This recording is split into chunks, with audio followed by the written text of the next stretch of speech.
દ્રષ્ટિ અભેદનો સ્વીકાર કરે છે. ઇષ્ટ અનિષ્ટના ભેદનો સ્વીકાર દ્રષ્ટિ કરતી નથી. દ્રષ્ટિ જ્યાં પણ પડે છે ત્યાં સમર્પિત થઈ જાય છે, જ્યારે જ્ઞાન ઇષ્ટ અનિષ્ટનો ભેદ સ્વીકારે છે. દ્રષ્ટિ એટલે એકાગ્રતા, ઉપયોગનું જોડાવું, ઉપયોગનું પર પદાર્થમાં અથવા સ્વમાં સ્થિર થવું એને દ્રષ્ટિ કહે છે.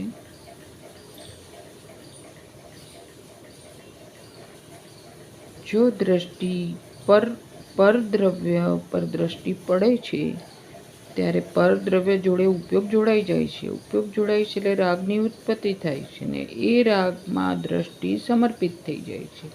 અને હું રાગરૂપ છું એવી પ્રતીતિ એને થાય છે, એવો અભિપ્રાય થાય છે. પણ જો દ્રષ્ટિ પોતાના સ્વભાવ પર પડે તો એને સ્વભાવ વિતરાગ છે, પૂર્ણ છે, શુદ્ધ છે, નિત્ય છે, શાશ્વત છે, તો એના પર જ્યારે દ્રષ્ટિ પડે છે, ઉપયોગ એની સાથે જોડાય છે, જ્ઞાયક ભાવ જોડે જોડાય છે, તો દ્રષ્ટિ એમાં સમર્પિત થઈ જાય છે, અભેદમાં.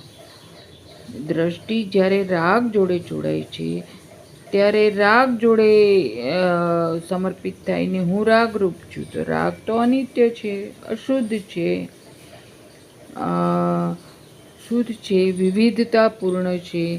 જ્યારે તો આત્માનો જો રાગરૂપ હું છું તો મારો આત્મા અનિત્ય થઈ ગયો, અશુદ્ધ થઈ ગયો અને અનેક પ્રકારનો થઈ ગયો. માટે આત્માનો ઘાત છે. જ્યારે દ્રષ્ટિ જ્ઞાયક ભાવ પર પડે છે તો એને શુદ્ધતાનો પ્રતીતિ થાય છે ને એમાં સમર્પિત થાય છે.